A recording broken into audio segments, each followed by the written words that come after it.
మీ business ఏదైనా మీ ఊర్లో promotion చేయాలంటే అది సుమన్ టీవీతోనే సాధ్యం. ఇప్పుడే సంప్రదించండి.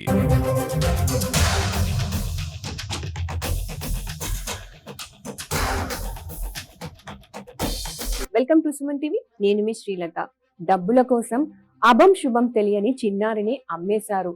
కాసుల కోసం కన్న బంధం కాదనుకొని తమ 3 ఏళ్ల కుమార్తెను కేరళ రాష్ట్రంలో విక్రయించారు దంపతులు. ఈ విషయంపై సమీప బంధువులు చిన్నారి తల్లిదండ్రులను ప్రశ్నించడంతో ఇరువురి మధ్య గొడవ జరిగి బిడ్డను అమ్మిన వ్యవహారం వెలుగు చూసింది. ఇరువురు పరస్పరం దాడి చేసుకొని ప్రభుత్వ ఆసుపత్రిని చికిత్స నిమిత్తం రావడంతో గుట్టు రట్టయింది.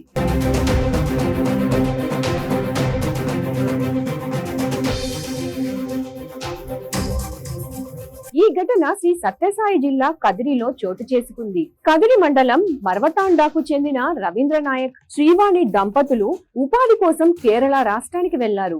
వీరికి 2 కుమారులు, 3 ఏళ్ల కుమార్తె ఉన్నారు. కుమార్తెను కేరళలో 10 లక్షలకు విక్రయించి స్వగ్రామానికి వచ్చేశారు. వీరికి సమీప బంధువైన రామచంద్ర నాయక్, సునీత దంపతులు కేరళకు వెళ్లారు.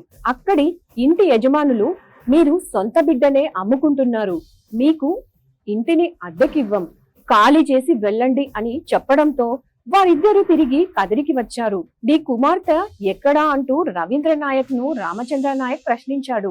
మా బిడ్డను అమ్ముకున్నాం, అడగడానికి మీరెవరంటూ అతడు గొడవకు దిగాడు.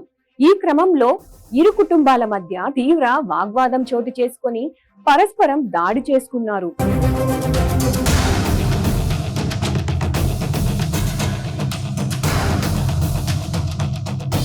తమ బిడ్డను విక్రయించలేదని, పోషించలేక పిల్లలు లేని దంపతులకు పెంచుకోవడానికి ఇచ్చామని శ్రీవాణి, రవీంద్ర నాయక్ దంపతులు చెబుతున్నారు. అయితే చిన్నారిని అమ్మిన డబ్బుతో దంపతులు జల్సాలు చేస్తున్నారని గ్రామస్తులు ఆరోపిస్తున్నారు. చిన్నారిని కేరళ నుంచి కదిరికి తీసుకొచ్చేందుకు పోలీసులు ప్రత్యేక బృందాన్ని ఏర్పాటు చేశారు. ఓ ఎస్ఐతో పాటు మహిళా కానిస్టేబుళ్లు, మరికొంతమంది సిబ్బందితో బృందం కేరళకు వెళ్లారు.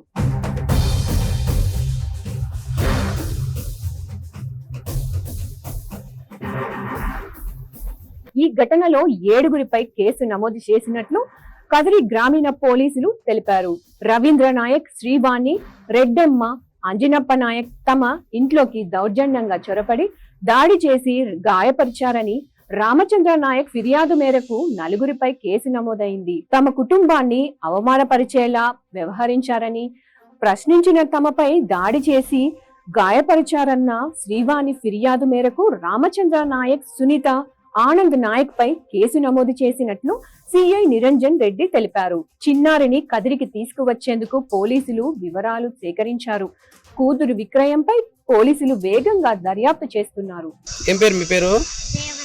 నీ పేరు నాన్న? ఏం చదువుతున్నావు నువ్వు నాన్న? ఏం క్లాసు? మీ చెల్లెలు ఉందా మీకు? ఏం పేరు నాన్న?